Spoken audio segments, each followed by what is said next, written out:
How did you get into all this? What was the spark for you? It started like 10 years ago. Before I had my firstborn, I fished a lot. Back then, do salmon fishing, and I needed something that was compact for cooking purposes. So I walked into REI, and then I checked out this product of Snow Peak. It was a bipod stove. It was collapsible. It looked like the new Giga Li, you know, the stove that output the most on the market, and I was super intrigued about it. Everything collapsed. It fit into a little pouch, and I could throw it in my backpack. So I grabbed that, and the Trek 700 is a little pot that I could boil water in for my cup of noodle while I'm fishing. Yep. 'Cause we're hiking into streams that's further away. So once I brought that out, I liked the output of it. Everything boiled pretty fast, and I could cook my noodles. Sooner or later, I came back home, and then I was super intrigued about how Snow Peak happened. So I did my research, and then I seen the amenity dome, and I bought my first amenity dome in 2017, and then that sparked the love for Snow Peak. So today we're sitting down with Phai. He's a big-time snow peaker. One of the coolest thing about Phai setups is they're really usable, simple setups. I mean, there's a lot going on, there's a lot of pieces, but you're gonna see throughout this video that each piece has a function within it, and the way he lays it out is just highly usable, especially for like a full family of 4. Yes. How's it going, Phai? Hey, what's up, Ryan? How Good you to doing? see you, man. Good to see you. So you got the tarp set up out front. What's going on with all this right here? The way that I plan is I come camping with a family of 4. So I pick my menu out, and then I base everything on how I'm gonna cook it. So all my menu consists of what I'm gonna cook on this griddle, a flat burner to do all my rice cooking, and then I always have a barbecue grill. And then after that, I go into my shelter. Yeah. I always plan everything around my food first. I can do Nice. yakisoba, Japanese hot dogs, street taco. You know, it's just basically a Blackstone, but a Snow Peak version. So out here you got the cook station right here. Yeah. Off to the side we have an extra table here. It looks like we got drinks and like a water station. My kids need water, and this is for the grown-ups. They Yeah. know not to touch this area. And then on this side you got, is this coolers or what do we got there? The system cooler. This is a good item for a 3-day trip. This could pack 9 meals, and this is my drink cooler. Drink cooler, and then you got trash off to the side. Yes. So you got full cook station, you got refrigerator, you got hydration station out front, and it's all still covered. As a family of 4, like the 2 of you, like Sophia and you, can cook, prep everything, get everything ready here. You still have this whole back living area. So the back area is mostly where my kids hang out, and where my wife do her little prepping, vegetables and stuff for me. And I come sit out here, she come hand stuff out while I'm cooking. And then it looks like you got the Jivaro set up as like a table right now, or? Yeah, my girls, I got 2 daughters that love the color and stuff, so I always have something big for them with a fan just in case it get hot. Yeah. And they could have their little space. Tell me about the shelter. This is Living Shell Long Pro, right? Yeah. How's it working out for like a family of 4? So extra footprint if you connect a tarp to it. Yeah. And you can have a living room set. You can have your little single action table. I have 2 of them with all my pots and whatever I'm gonna use while I'm cooking. This is a Dean DeLuca enamelware that just released in Japan. Nice. And then this is 2024 Setsusen Odin pot. And then these are all my pots if I want to do some stews. This is the 30 black version of Caldero. And this is the wild one. This is what I cook ramen noodle in, or boiling water for porridge or anything. So I do a lot of Asian cuisine, so I like to stir fry stuff. And then I got a lid on top. These are the bigger stacking shelves, right? The 50s? Yeah, these are the 50s. And whatever I bring, like these are fitting in it. So all my pots and pans I put it all in here. These are all the bags. Once I take everything out, so I don't have to keep on digging in it once I start cooking. I have all my clothes that's all hanged up, and all my bags for lightings and stuff are all there. It's like a little collapsible rack. Correct. It's a little closet where I hang all our jackets, so easy, and our hats. So how do you like this tent? The thing I like about this one is all the windows. Yeah, you get good ventilation. You can adjust where the wind are coming from. You can close them up as you go. So I noticed you don't have any fire pit or anything out here set up for this trip. Yes, I got a Snow Peak glow stove with a fan on top of it, which the fan are inverted, so it reverse spin the heat. So whatever heat rises, this push back down. But these are kerosene, so you got to be careful using kerosene because it releases a lot of carbon monoxide. Okay. And I have a CO2 monitor, will keep my kids safe. But Living Shell on Pro, if you use it right, you can have 4 people or 3 adults and sleep comfortably. My mattress, I use a Nemo double roamer, and I put a wool blanket underneath it, and then I have a 2 single, and then zipped up. So it's my wife and both my daughter.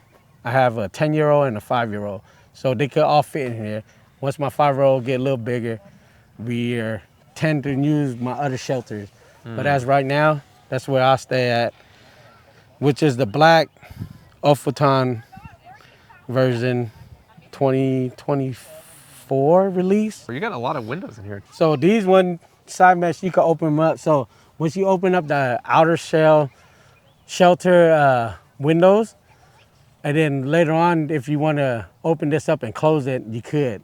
Yeah. So you can even dock different amenity dome or dock dome with the back if you don't want to use this inner tent to have more living space. Like this, I think with the extension tarp, this is actually really cool because it gives you the living space inside of here, and then it gives you the tarp out front for like the full cook setup. Yeah.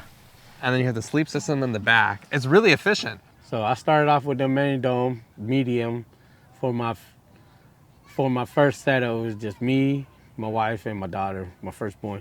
How did you decide you want to add on a tarp and expand it to more tables and get into the cooking setup and all that? The cooking setup was, once I started seeing all these flat burners and double barbecue burners, it started to see how I can use this way of cooking. It's quicker, it's more efficient, and it's more packable for bringing everything to camp, you know. Yeah, my go-to was the Giga Li, because that's the output. So I could do soups, I could cook, stir fry quickly into it. So that always come out with all my setup. So, and then after that, whatever my daughter want to eat is what I base on my next item of gear to bring out. What is your favorite Snow Peak item? My favorite Snow Peak item Yeah. that always come out with me, a IGT unit, 4 unit to be exact. The 4-unit frame? Yes. Yeah. Will always come out because I have way more versatility of how I could set up. You started out with just backpacking gear. That's their main setup was titanium. It was lightweight and everything. But why Snow Peak over other brands? Because I was intrigued with the transform of the bipod stove. It was super compact. So it folded, it opened up like this to have a 4-way street, right? Like pot stands. And then it had a little pole or where the tube is where I could connect an isobutane. So it's the stability of it was different from Pocket Rocket, MSR, and everything was different. So I was super intrigued messing around with it in REI. So once I set that up in REI, I was like, man, this is Snow Peak. So I didn't want to grab no other titanium gear. And there was the Trek 700, which is right next to it. It was a pot. And that was super lightweight. I was like, man, this is perfect to boil water. So I put that on there at REI, and then I was like, yeah, this is what I could carry noodle, my cup of noodle, and go fishing.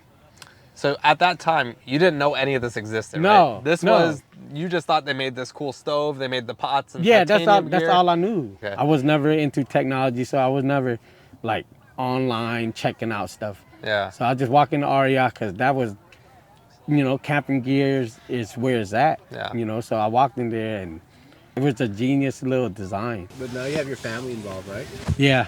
Are they as excited about the products as you are? My kid joy is they like to eat. So I could cook these type of dishes for them, which I usually cook at home during camp. So they're more enjoyable out here.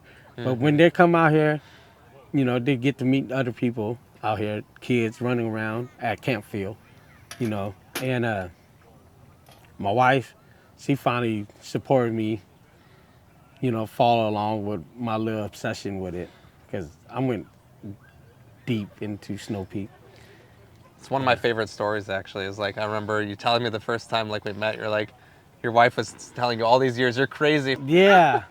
So it was a long time ago. I was buying all these little product and I usually disperse camp and I never ran into nobody that had Snow Peak gear in the wild. My wife was like, man, you're the only crazy one. I was like, no, there gotta be other people. And then 2023 is when Long Beach announced that there was opening up a camp field in Long Beach, Washington, where I'm from. And I was super pumped. I was like, man, I'm ready to go see everybody, that enjoy this type of hobby as me. Like, what's your favorite tent? My favorite tent is the Mini Dome Medium. That saved our life. In 2017, I took it out to a dispersed camp, and when I first bought it, we went out during February in Washington at somewhere near Wanuchi, and we had a snowstorm. There was nowhere on the radar that snow was coming that weekend, and this what sparked the obsession. Was I camped with two people, two of my buddies in the Mini Dome, and my brothers and my older brother and his friend, they had the Nemo backpacking. And overnight, we got hit with a snowstorm. None of us, we were sleeping. It came down big. All I heard during the morning time was screaming. I was like, what's going on? And I came out, I seen completely white covered snow everywhere. My brother's tent collapsed and his buddy tent collapsed, the backpacking. And then I looked at mine, the way that the main dome is shaped is like an igloo shape. So everything slid right off. And then their thing collapsed and he was stuck under there. So I had to go help him grab the Shovel snow. it. Yeah. Wait, they were in the tent. They're sleeping. Oh, they got buried. They got buried, So ever since then, I was like, man, That sucks. the pole structure of Snow Peak are thick. They're heavy tents. They're not no mean backpacking tents of which they do have, Right. but they're built with quality. That's pretty amazing. So you were the only ones It's still yeah. sleeping and your tent was intact, didn't Yeah. collapse, give out. So I heard them like, hey, help, I need, The structure of those tents is really good. Yeah. So that's my favorite one. It's the main dome. Well, thanks for giving us a full tour of the setup today. No I problem. think people are going to get a lot of insight. Is it cool if people have questions if they message you on Instagram and stuff Yes. to ask you? Because I know there's a lot of pieces here. Whenever I come and check it out as well, like I always have questions for him, like how he got this. And Yeah. so reach out to him. I'm going to put his Instagram down in the description. We'll catch you all in the next one. Thanks for watching, everyone. Take care.